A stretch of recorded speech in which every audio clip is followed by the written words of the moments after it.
Hello students, बहुत important topic आज के डिस्कस करेंगे। सबसे पहले स्पेरिकल कैपेसिटर की बात कर ले। स्पेरिकल कैपेसिटर हमारे पास कैपेसिटर में जानते हैं आप दो equal and oppositely charge plates होती हैं और जो नेगेटिव प्लेट है वो अर्थिंग पे कर देते हैं। तो हमने दो कॉन्सेंट्रिक स्पेरिकल प्लेट्स ली है। सेंटर ओ है, एक ए प्लेट है स्पेरिकल जिसकी रेडियस r1 है और एक स्पेरिकल प्लेट या स्पेरिकल शेल कह दीजिए जिसकी रेडियस r2 है, वो b है। अब जरा ये समझिए कि इसमें चार्जिंग किस तरह से पॉसिबल होती है। अगर मैंने ये वाली ए प्लेट को पॉजिटिव चार्ज रखा है तो इंडक्शन से सामने वाली की इनर प्लेट पर नेगेटिव और बैक साइड पर पॉजिटिव आ जाएगा। ये इंडक्शन है, आपने पढ़ रखा है। और अगर ये नेगेटिव प्लेट को अर्थिंग कर देंगे तो इसका चार्ज वैनिश हो जाएगा, जीरो हो जाएगा यहाँ पे चार्ज, क्योंकि आपने अर्थिंग कर दी है इसको। अब आपको पोटेंशियल निकालना है। ये जो ए प्लेट है या ए स्फेरिकल शेल है, इसकी इनर सरफेस पर पोटेंशियल यहाँ निकालेंगे। तो हमने पढ़ रखा था कि कोई भी जो कंडक्टर होता है उसके अंदर इलेक्ट्रिक फील्ड जीरो होता है और इसकी सरफेस पर जो पोटेंशियल होता है वही इसके अंदर हर पॉइंट पर पोटेंशियल होता है। तो पोटेंशियल का formula 1/4 pi epsilon not Q upon R होता है। जो इसके सरफेस पर पोटेंशियल होगा वही अंदर होगा हर जगह। तो अब ध्यान दीजिएगा जरा, ये जो यहाँ पर टोटल पोटेंशियल क्या होगा, इसके अपने चार्ज की वजह से प्लस Q की वजह से, और ये जो माइनस चार्ज आ रहा है इसकी वजह से पोटेंशियल, दोनों का सम होगा, क्योंकि पोटेंशियल क्या है, स्केलर क्वांटिटी है। तो potential at inner plate of the A, यहाँ पर वो होगा potential due to plus charge on charge and potential due to negative charge. इन दोनों की वजह से यहाँ टोटल पोटेंशियल। तो पोटेंशियल का फॉर्मूला क्या होता है, 1/4 pi epsilon Q upon R1। खुद की वजह से तो क्या हो गया, 1/4 pi epsilon Q upon R1। और इसकी वजह से अगर देखें, यहाँ पोटेंशियल, तो याद करिए आपने गॉस थ्योरम में पढ़ा था कि कोई भी शेल होता है उस पर अगर चार्ज होता है सरफेस पर, तो अगर कोई पॉइंट उसके बाहर हो या सरफेस पर हो तो उनके लिए चार्ज ऐसे बिहेव करता है कि सारा चार्ज कहाँ आ गया हो, उसके सेंटर पर। तो अगर हम यहाँ पर बात करेंगे, पोटेंशियल निकालना है, इसकी वजह से निकालना है, तो ये पॉइंट इस शेल ए के लिए तो बाहर है ना, तो ये सारा चार्ज कहाँ मान सकते हैं, यहाँ मान सकते हैं। तो इसकी वजह से अगर पोटेंशियल देखेंगे, 1/4 pi epsilon minus Q upon R2 हो जाएगा। तो टोटल Q कॉमन आ गया, 1/4 पाई एप्सिलॉन Q कॉमन आ गया, 1/R1 माइनस 1/R2 आ गया। अब देखिए B की आउटर सरफेस पर, यहाँ पर पोटेंशियल आउटर सरफेस अर्थिंग है, तो पोटेंशियल कितना हो गया, जीरो। दोनों A और B के बीच में पोटेंशियल डिफरेंस कैसे आएगा, potential difference between the plates किस तरह आएगा, VA माइनस VB। B मान लेते हैं, क्या आएगा, जो इनर की पर आया वो ये गया, माइनस B की आउटर पर कितना है, जीरो। तो आपने एलसीएम ले लिया R1 R2, ये V आ गया। कैपेसिटेंस का formula Q upon V, Q divide by V कर दीजिए, तो ये कैपेसिटेंस आ गई। किसके लिए आ गई, स्पेरिकल कैपेसिटर के लिए। लेकिन अब सबसे इंपॉर्टेंट इस चैप्टर का पढ़ने जा रहे हैं, जो बेसिक बनेगा, और वो है पैरेलल प्लेट कैपेसिटर। बहुत इंपॉर्टेंट है, इसको डिस्कस करने जा रहे हैं, parallel plate capacitor. It consist of two equal and oppositely charge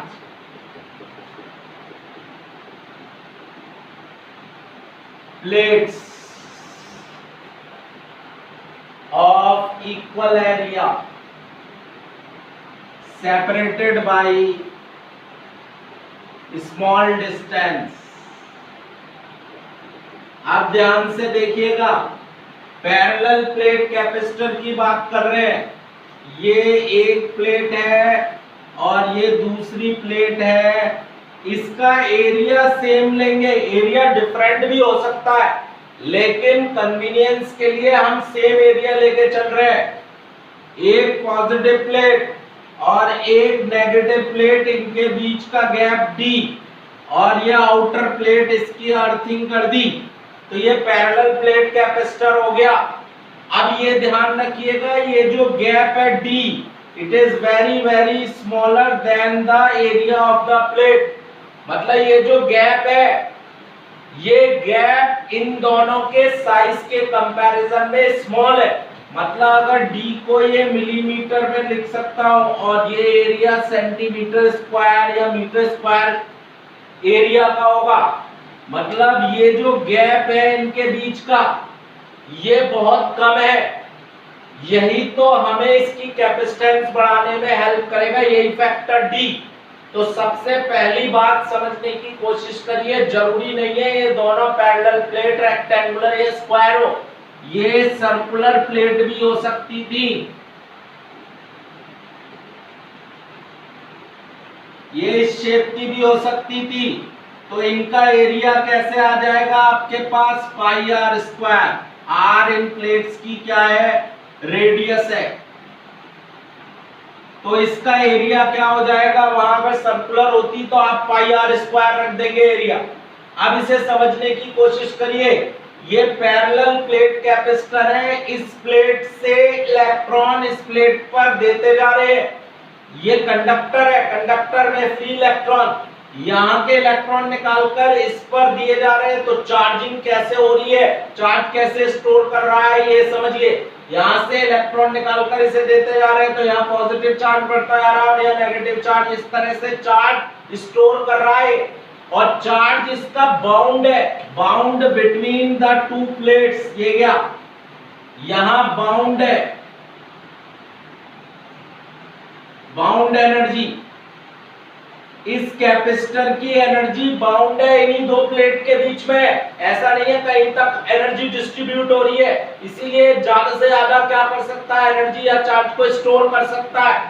दूसरी बात आपने पढ़ा होगा, क्योंकि इसकी डायमेंशन बहुत बड़ी है गैप के कंपैरिजन में, और हमने गॉस थ्योरम में पढ़ा था, अगर ये शीट की डायमेंशन के कंपैरिजन में डिस्टेंस कम हो तो ये इनफाइनाइट प्लेट मानेंगे। इनफाइनाइट प्लेट है, और इनफाइनाइट प्लेट, एक प्लेट की वजह से इलेक्ट्रिक फील्ड निकाला था हमने सिग्मा अपॉन 2 एप्सिलॉन नॉट, और दोनों प्लेट के बीच में अगर निकाले तो सिग्मा अपॉन एप्सिलॉन नॉट आ जाएगा। Between two equal and oppositely charge plate the electric field is sigma upon epsilon not, Gauss theorem में करा था हमने। तो अब जरा पोटेंशियल डिफरेंस निकाल देते हैं between plates.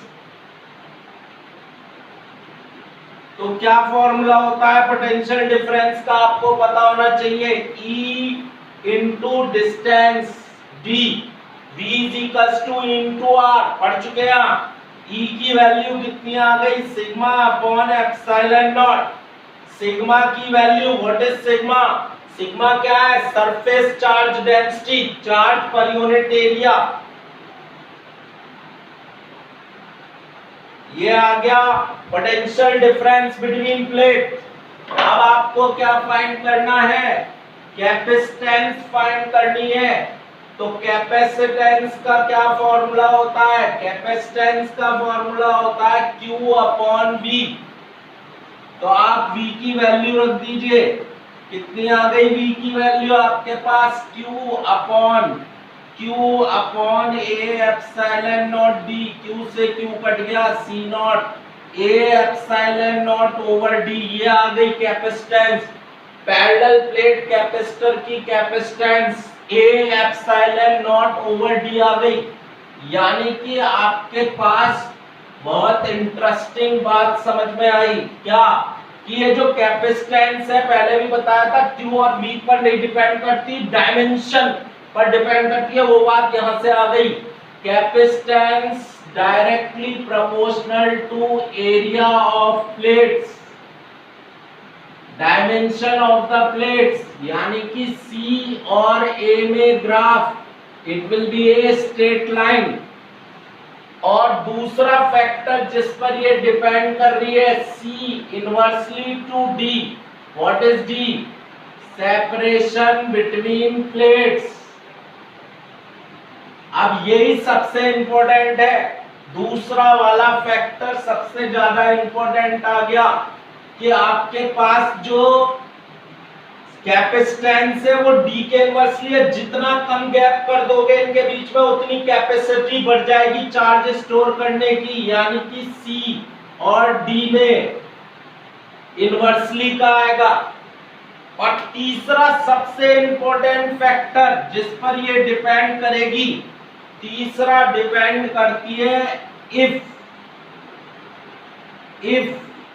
Dielectric medium of dielectric constant kappa is filled between plates, capacitance increases kappa times. Now this is very important.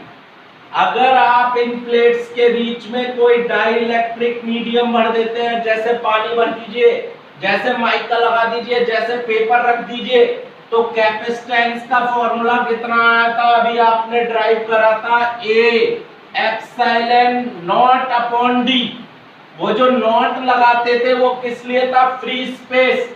अब क्या भर दिया आपने यहाँ? मीडियम।